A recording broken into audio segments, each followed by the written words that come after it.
My name is Alicia, and at 35 years old, I finally obtained my master's degree after 5 exhausting years of evening classes, maintaining full-time employment while raising 2 children. I should have felt pride standing on that platform, but all I could observe were 5 vacant seats in the audience, designated for the family who never appeared.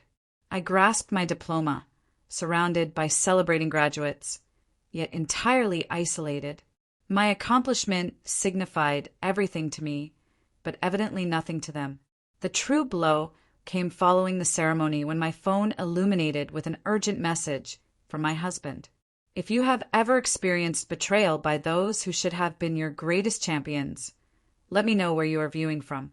Press that like button and subscribe to become part of a community who comprehends that family disappointment wounds deeper than any other anguish.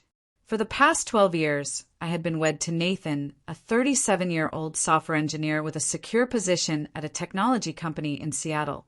Together, we had 2 children.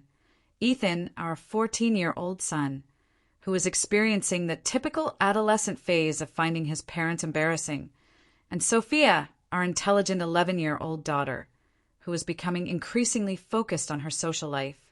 We resided in a modest 4-bedroom home in the suburbs, not overly fancy, but comfortable enough with a small backyard where the children could play during the rare, sunny days our city provided. I was employed at Franklin Financial Services, a mid-sized investment firm where I had worked for nearly 9 years. My position as a financial analyst was challenging, often demanding 50-plus hours per week, particularly during tax season or when major clients required reports. I excelled at what I did, precise with numbers and patient with demanding clients. But year after year, I observed as my male colleagues with less experience received promotions ahead of me. "You need additional credentials," my supervisor would state during my performance evaluations. "A bachelor's degree in finance is excellent, but everyone possesses that. If you want to advance to senior management, you need a master's." After the 3rd instance of being overlooked for promotion, I decided I would obtain that master's degree in business administration, regardless of what it required. The university across town provided evening classes designed for working professionals. It would require 5 years of part-time study, but I believed it was worth the investment in my future. What I did not fully foresee was how demanding the schedule would become. I would rise at 5:30 a.m. to prepare breakfast for the family and pack lunches for the children. Then I would work a full day, rush to class 3 evenings, weekly from 6 to 9 p.m., and return home exhausted to discover dishes in the sink and homework that still needed reviewing. On weekends, instead of relaxing, I would confine myself in our home office for hours to complete assignments, while Nathan took the children to soccer games or birthday parties. "Mom is always studying," I once overheard Ethan complain to his father.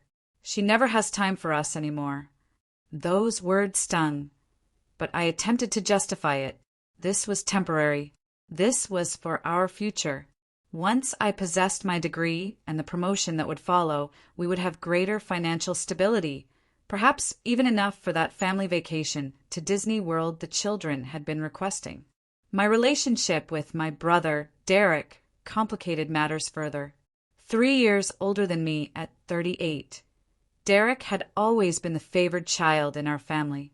He operated a successful real estate business, lived in a waterfront property, and, as a bachelor with no children, enjoyed the freedom to travel extensively and indulge in expensive hobbies like sailing and wine collecting.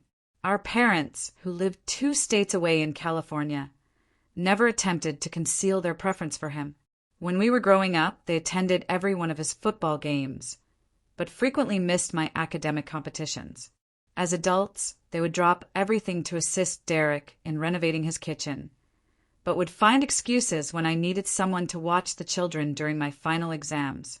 "Your brother is just more enjoyable to be around," my mother once told me after I confronted her about this imbalance. "You are always so serious and busy with your responsibilities." The irony was not lost on me that being responsible was somehow being held against me. Despite these frustrations, I persevered with my studies.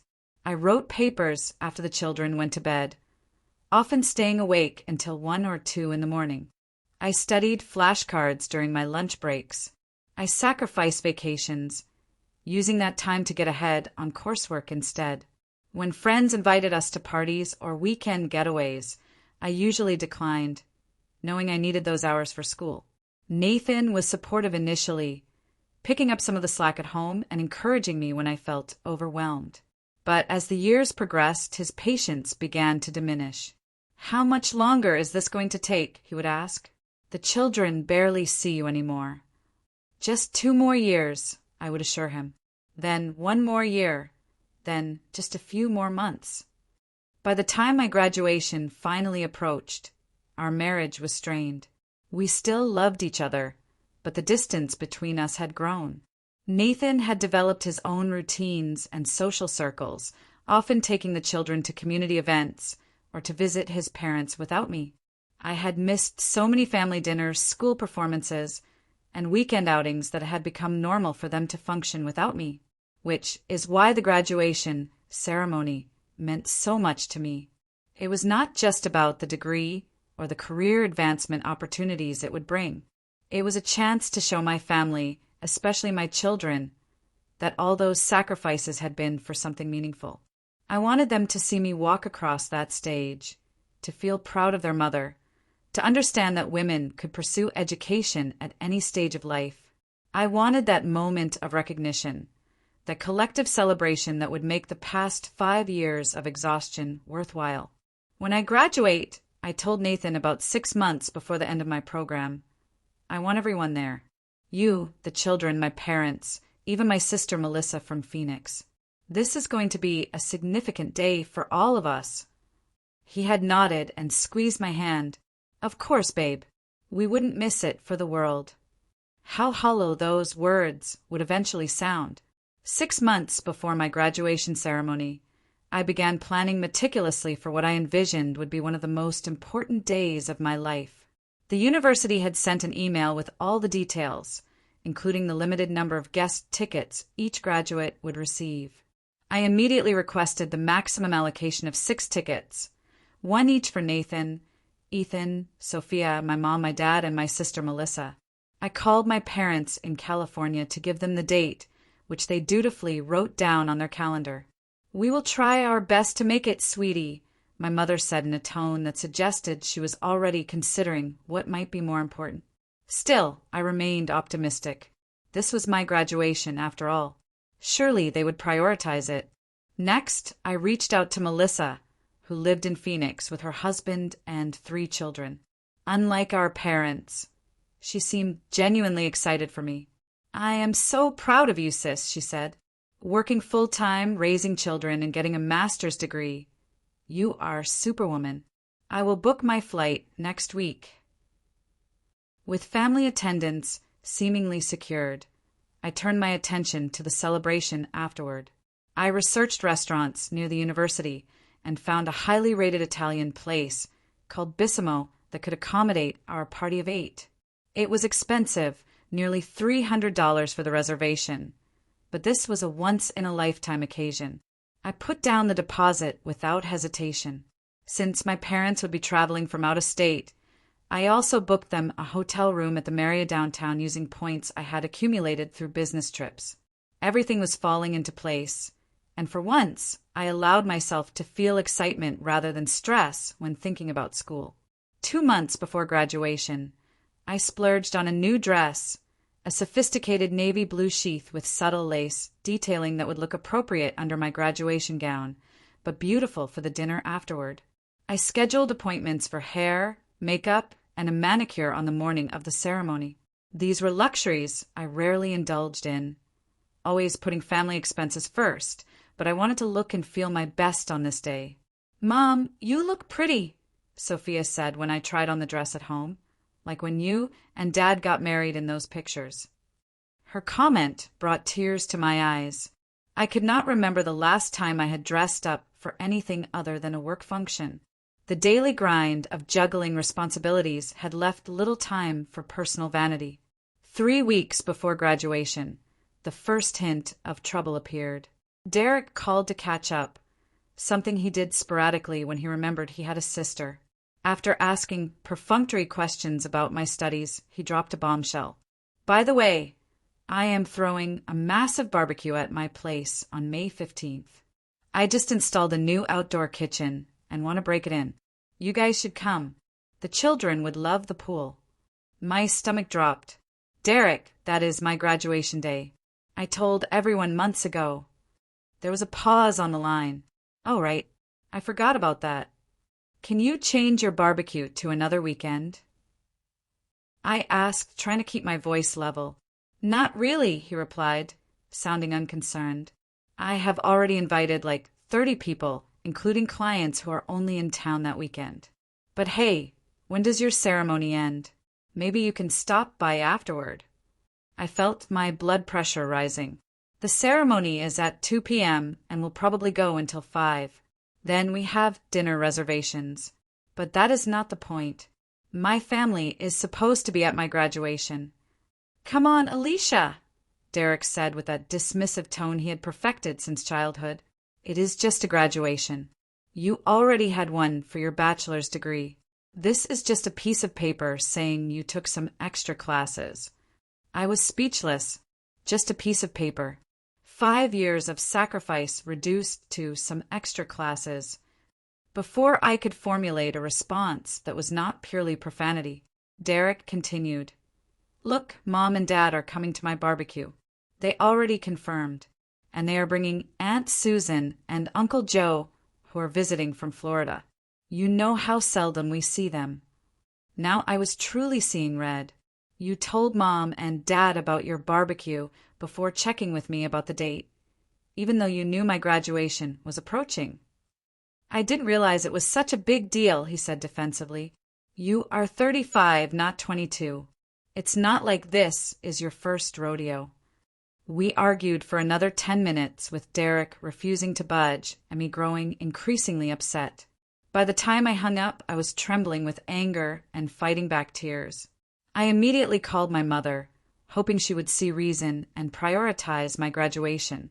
Mom, Derek scheduled a barbecue on my graduation day. You cannot go to that instead. Her response was infuriatingly diplomatic. Oh, dear, what terrible timing. Cannot you both reschedule? No, Mom. The university doesn't change commencement dates for individuals. This has been planned for a year. I told you about it 6 months ago. Well, it's just so challenging, she sighed. Your aunt and uncle will be here from Florida, and you know your father loves Derek's barbecues. Cannot we come to both? The conversation went downhill from there, with my mother suggesting I was being selfish for not understanding the family's desire to attend both events, as if that were physically possible with the timing and distance involved. That evening, I tearfully recounted the conversation to Nathan, expecting his unwavering support. He listened attentively, rubbing my back as I expressed my hurt and disappointment. Your family has always been like this, he said soothingly. But hey, you'll still have us there cheering you on. Me and the kids will be your fan club. That's what really matters, right? His words calmed me somewhat. He was right. As long as my immediate family, my husband and children, were there to support me, I could handle my parents' predictable preference for Derek. After all, Nathan and the kids had witnessed the daily struggle, the late nights, the stress headaches, the missed family events.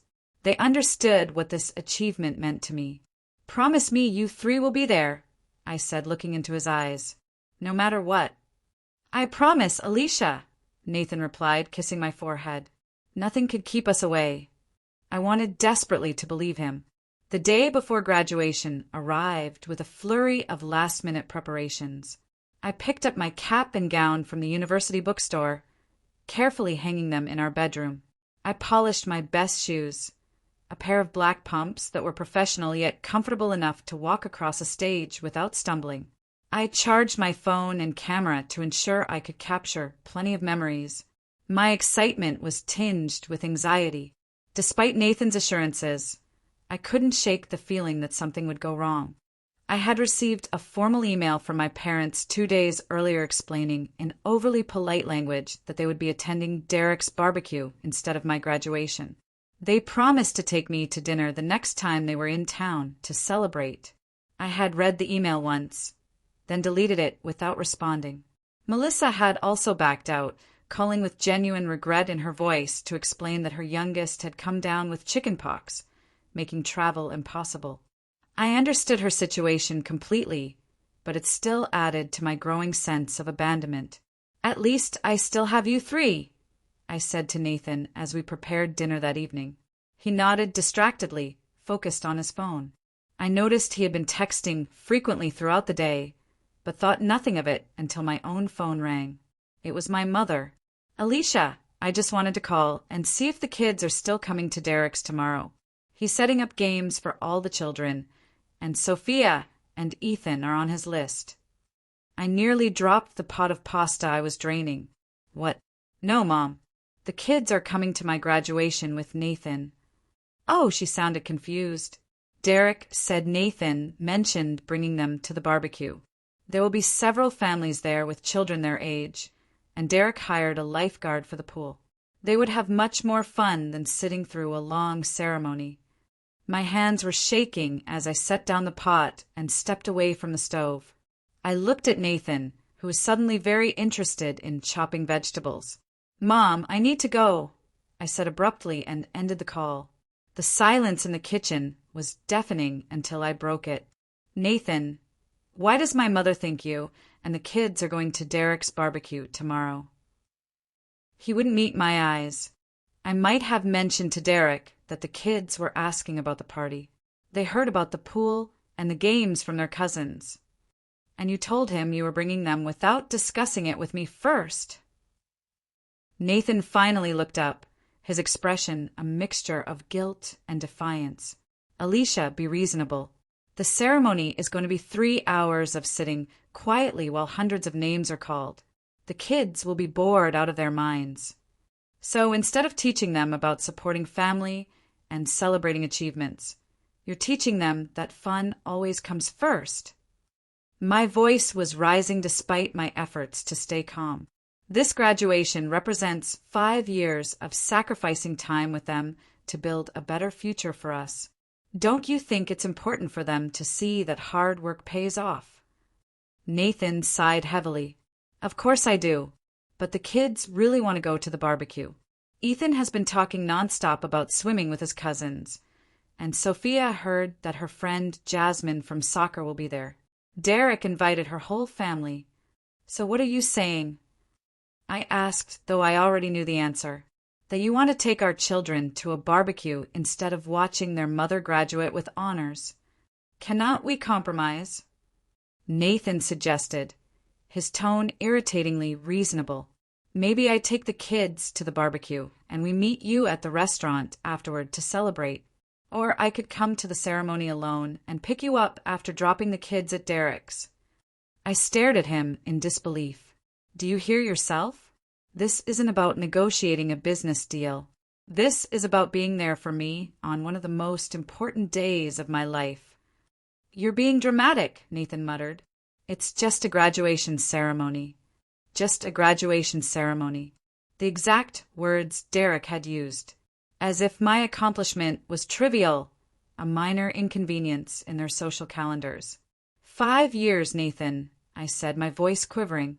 5 years of missing bedtimes, of studying until 2 a.m., of using every vacation day for exams instead of family trips.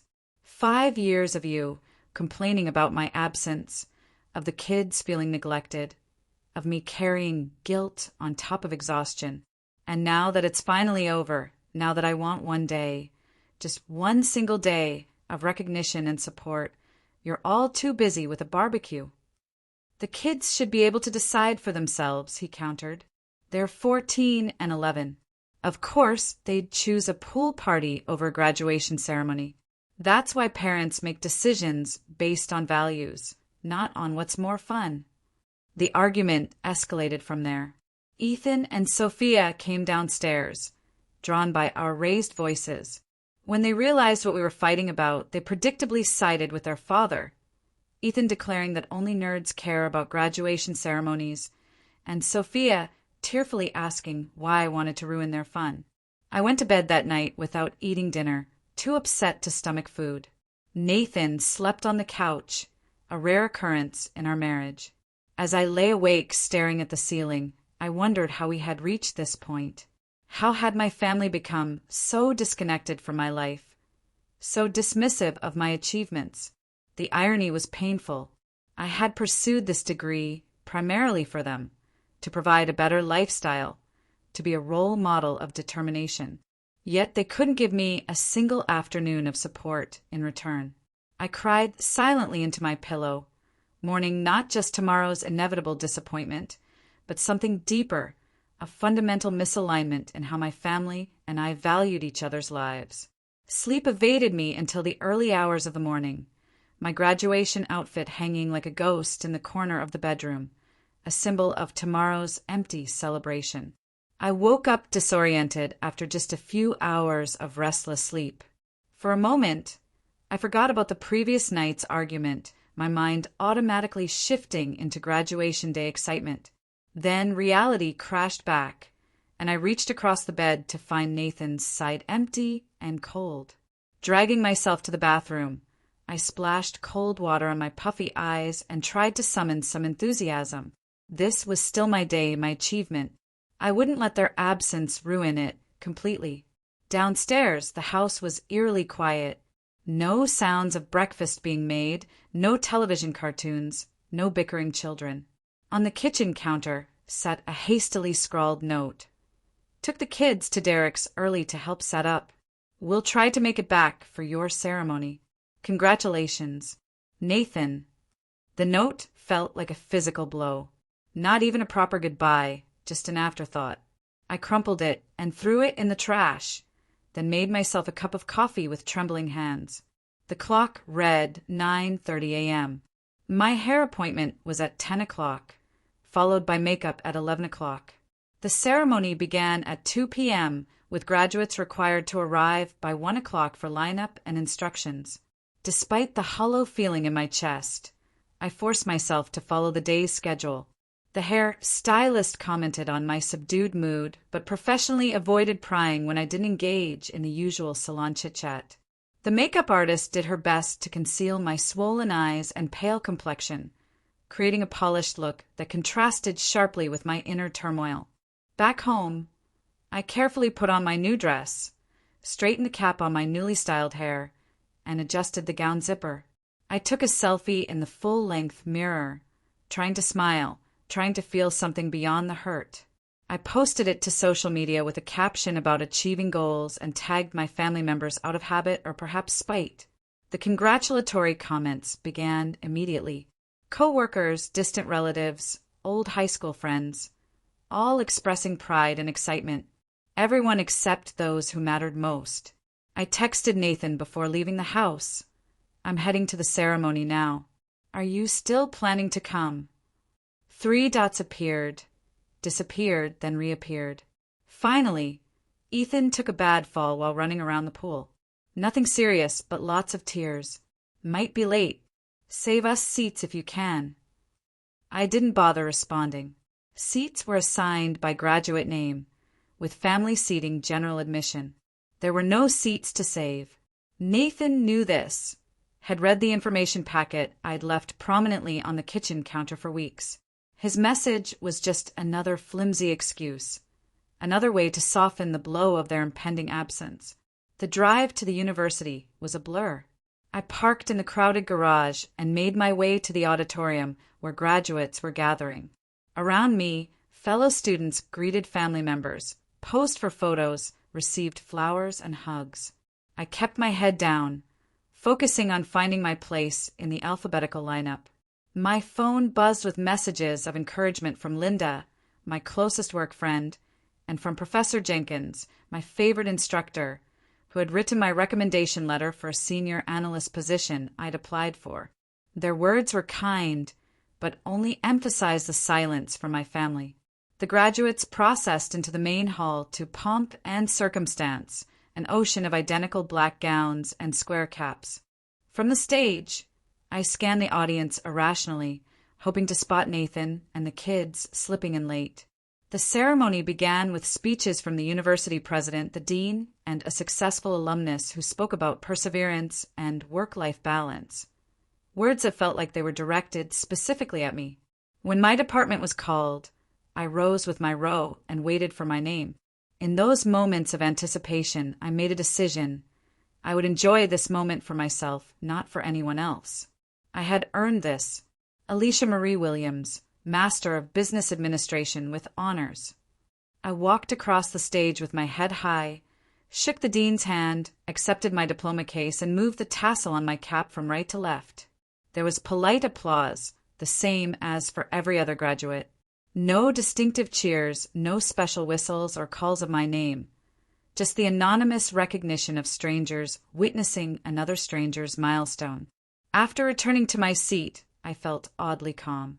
The hurt was still there, but it had crystallized into something harder, something that felt like resolve. I sat through the remainder of the ceremony in a detached state, clapping automatically for my fellow graduates, while my mind wandered to what would come next. How I would address this betrayal with my family, what it meant for my marriage, for my relationship with my children, for my sense of self-worth. When the ceremony ended, graduates flooded the lawn outside for the traditional cap tossing and photos. I stood awkwardly at the periphery, watching families reunite.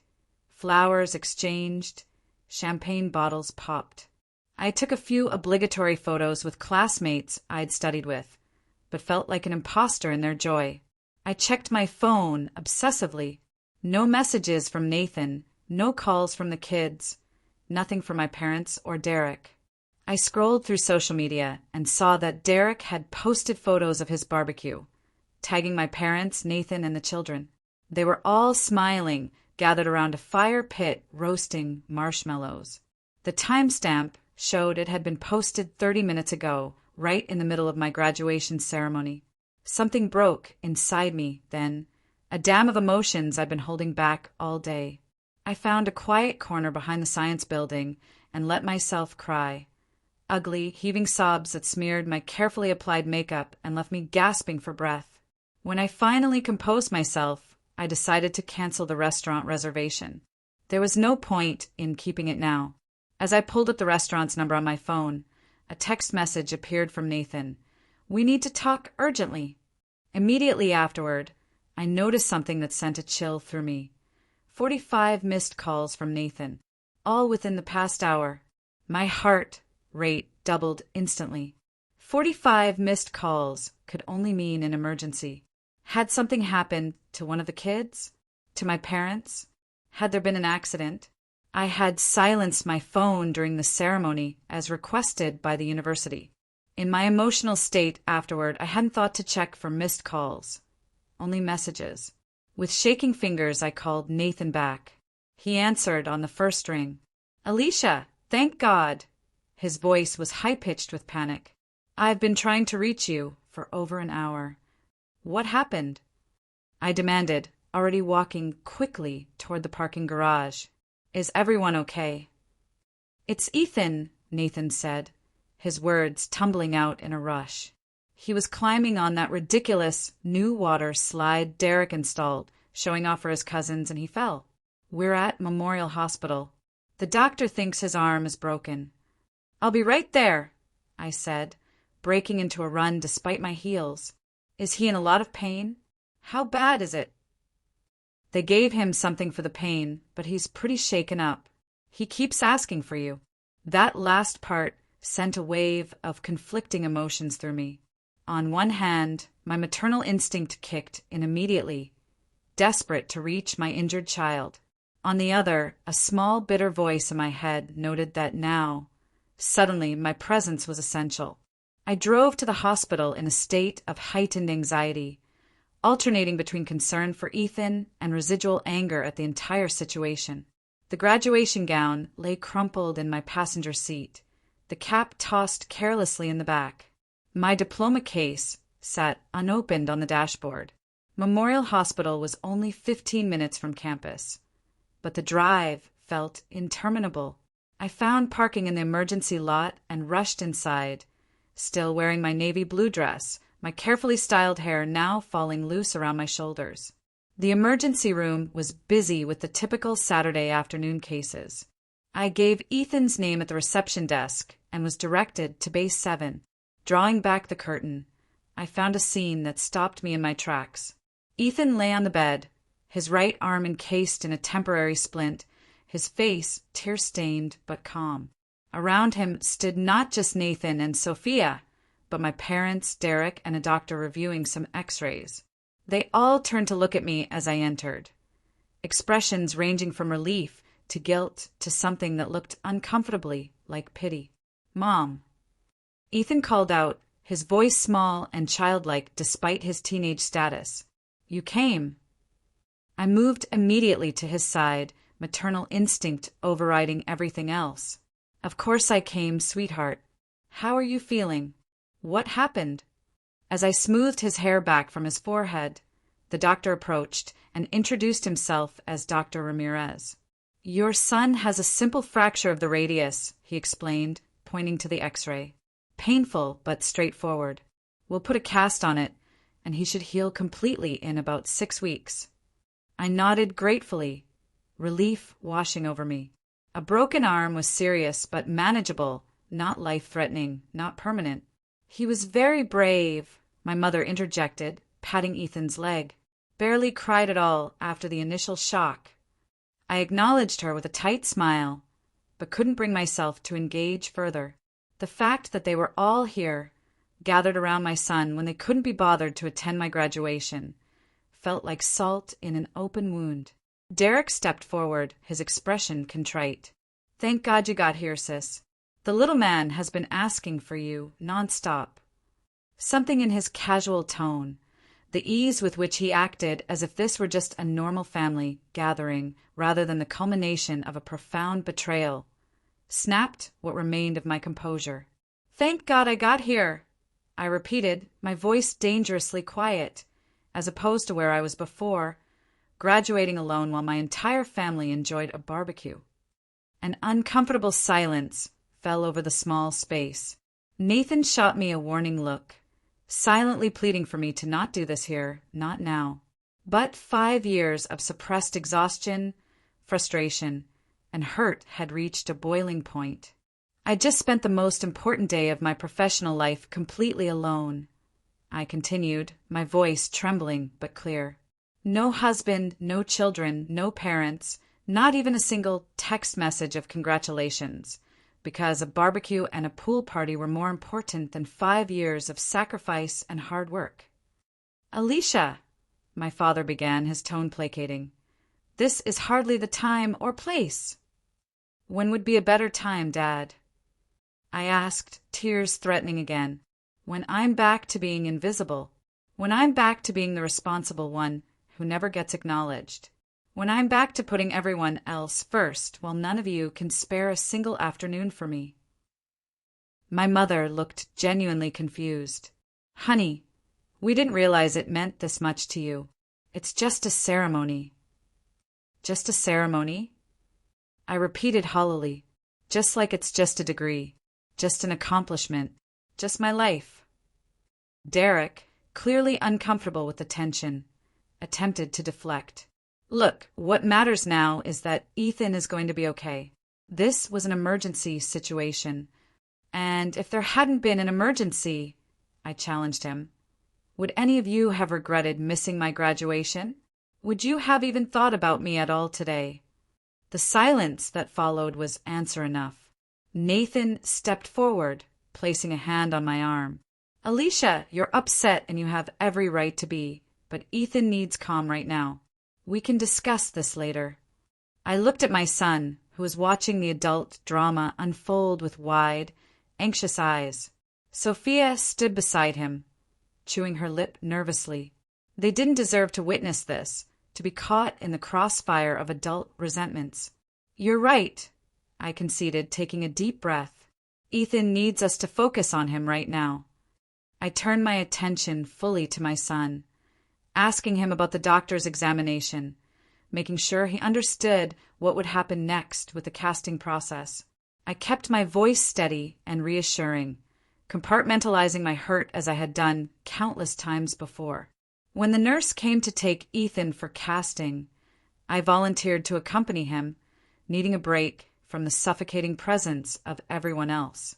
As we walked down the hallway, Ethan leaning slightly against me, he spoke softly. "I'm sorry I missed your graduation, Mom. I really wanted to go to the party, and Dad said it would be okay." I swallowed hard. "It's not your fault, sweetie. Adults made those decisions, not you. But you're sad." "Yes," I admitted, seeing no point in lying to him. "I'm sad, but I'm also very proud of myself, and I hope someday you'll understand why today was important." He nodded solemnly, his young face contemplative in a way that made him look suddenly older. "I'm proud of you too, Mom, even if I didn't see you get your diploma thing." His simple words were the first genuine recognition I'd received all day, and they meant more coming from him than they would have from anyone else.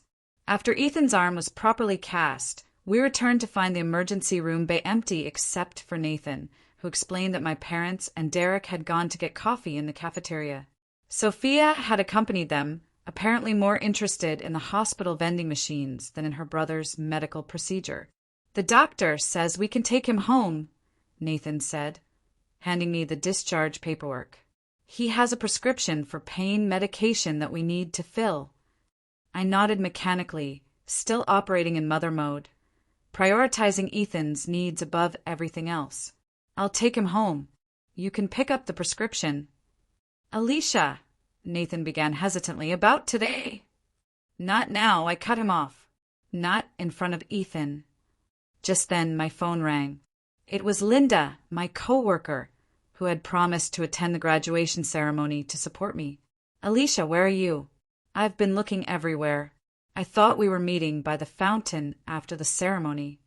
I had completely forgotten our arrangement in the chaos of the emergency. "Linda, I'm so sorry. I'm at Memorial Hospital. Ethan had an accident." "Oh my God, is he okay?" Her concern was immediate and genuine. "A broken arm. We're about to head home." "Do you need anything? Company, food, someone to pick up prescriptions?" Her thoughtful offers, in stark contrast to my family's behavior, brought a lump to my throat. "Actually, would you mind coming over later? I could use a friend right now." "Of course. I'll bring dinner. Text me your address." After ending the call, I noticed Nathan watching me with an odd expression. "Who was that?" he asked. "Linda from work. She came to my graduation since no one else did." I replied pointedly. "She's bringing dinner later." Before he could respond, my parents and Derek returned with Sophia, all carrying hospital cafeteria coffees and snacks. My mother immediately fussed over Ethan's new blue cast, while my father asked about follow-up appointments. Derek hung back, uncharacteristically subdued. "We're taking Ethan home now," I announced to the group. "He needs rest." "We'll come with you," my mother declared. "You'll need help with dinner and getting him settled." "No," I said firmly, surprising even myself with the forcefulness of my response. "Thank you, but no. Linda is bringing dinner, and I can manage my own son." The stunned silence that followed gave me a small vindictive satisfaction. "But we came all this way," my father protested, "and we were planning to stay until tomorrow." "You can go back to Derek's," I suggested coolly. "I'm sure the barbecue is still going on. I need some space right now." Derek looked like he might object, but thought better of it. My mother appeared genuinely hurt, but for once, I couldn't bring myself to accommodate her feelings at the expense of my own. We parted awkwardly in the hospital parking lot, with promises to call tomorrow and check on Ethan. Nathan drove our car with Ethan carefully secured in the back seat and Sophia unusually quiet beside her brother. I stared out the passenger window, physically and emotionally exhausted. At home, I helped Ethan get comfortable on the living room couch with pillows propping up his arm and his favorite television show playing. Sophia retreated to her room, clearly sensing the tension between her parents. Nathan hovered uncertainly, waiting for the inevitable confrontation. "I'm going to change," I said, gesturing to my graduation outfit that I was still wearing. Then we need to talk. Upstairs, I peeled off the navy blue dress that should have been associated with triumph, but now felt like a costume from a failed performance. I put on comfortable clothes, washed the smeared makeup from my face, and took several deep breaths before returning downstairs.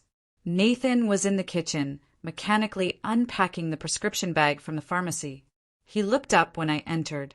"Alicia, I know you're angry," he began. "Angry doesn't begin to cover it," I replied, keeping my voice low so the kids wouldn't hear. "I feel betrayed, Nathan. By you most of all." He had the decency to look ashamed.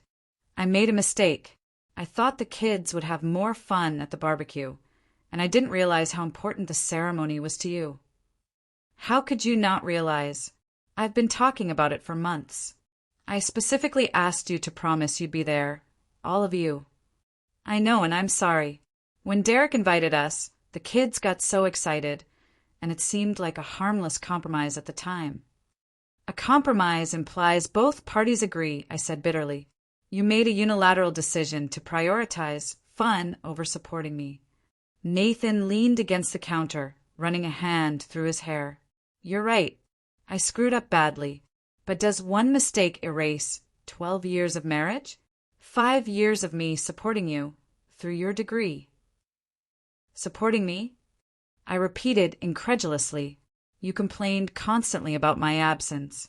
You made me feel guilty for studying. You took the kids to events without even trying to include me.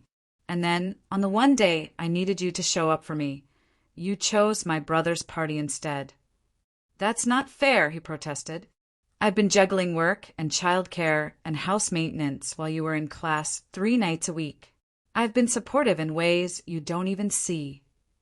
And I've been working full-time while studying nights and weekends for 5 years to build a better future for our family," I countered.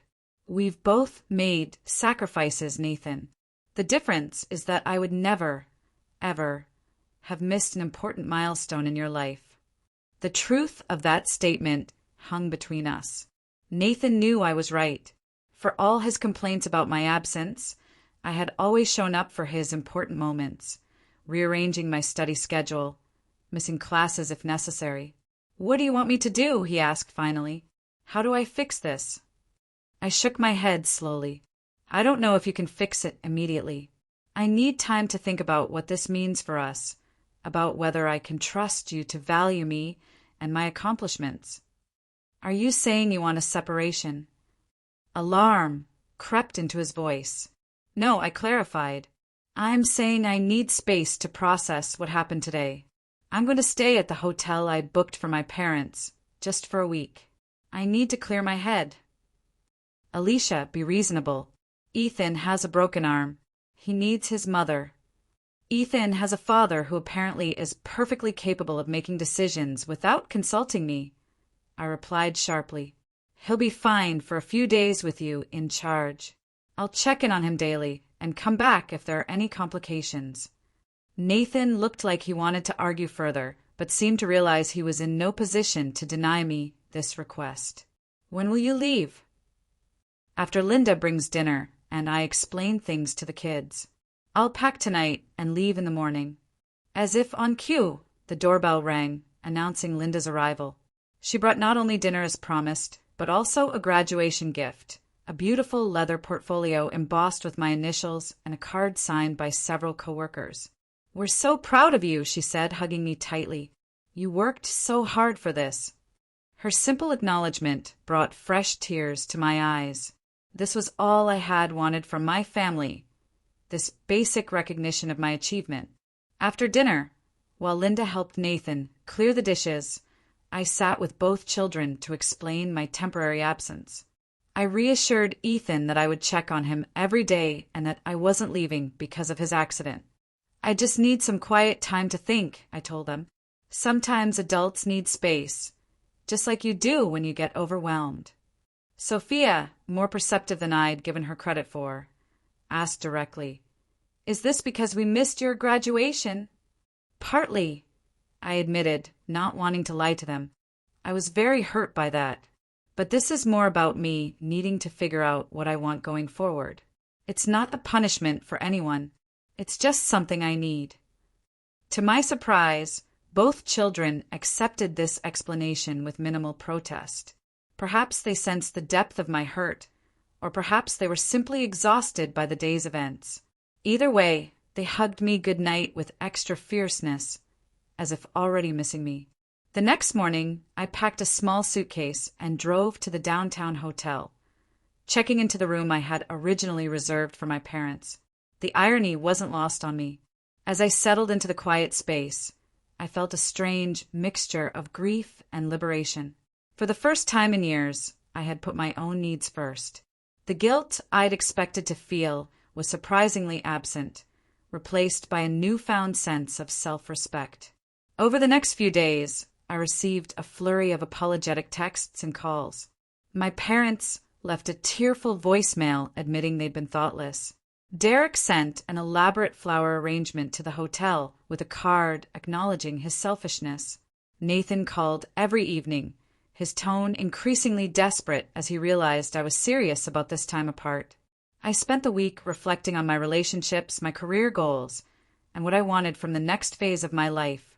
I visited Ethan daily, bringing small gifts and helping him adapt to one-armed living. I had lunch with Sophia at her school, reassuring her that family challenges were normal and resolvable.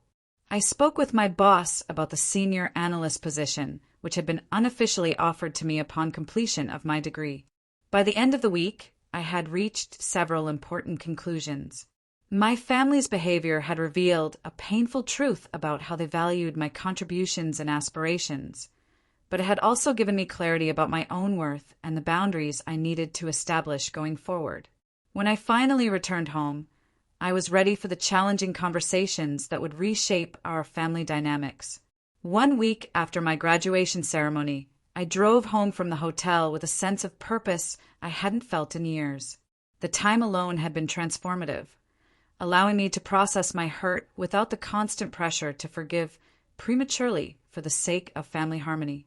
Nathan was waiting for me on the front porch, a tentative smile on his face. He helped carry my suitcase inside, where the house was surprisingly clean and orderly. I later learned he had hired a cleaning service, a gesture that acknowledged how much domestic labor I typically shouldered alongside my other responsibilities. "The kids are at school," he said. "I thought we should talk privately first." We sat at the kitchen table, the scene of countless family meals and homework sessions. The familiar setting underscored how much had changed in just 1 week. "I've been thinking a lot about us," Nathan began, "about how I've taken you for granted, about how I failed to support you when it mattered most." I nodded, appreciating his directness. "I've been thinking, too, about what I need from this marriage going forward." "Tell me," he said, and for perhaps the first time in years, he seemed genuinely ready to listen. "I need respect for my accomplishments, not just lip service. I need a true partner who values my goals as much as his own and the children's. I need to stop being the default parent, the default housekeeper, the one whose needs always come last." Nathan didn't become defensive as he might have before. Instead, he acknowledged the truth in my words.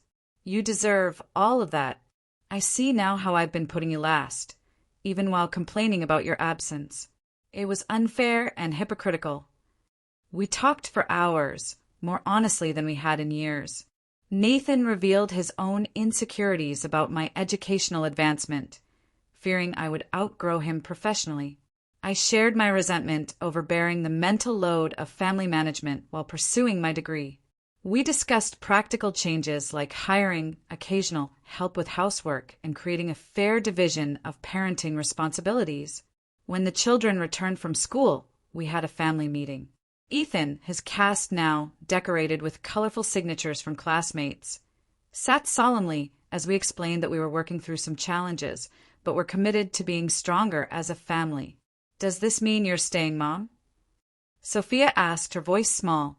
"Yes," I assured her, "but it also means some things will be different. I'll be starting a new position at work soon with more responsibility, and everyone in this family needs to contribute more at home." To my surprise, both children readily agreed. Ethan volunteered to take over lawn mowing duties once his arm healed, while Sophia offered to be responsible for laundry sorting. They seemed almost relieved to have concrete ways to help maintain our household.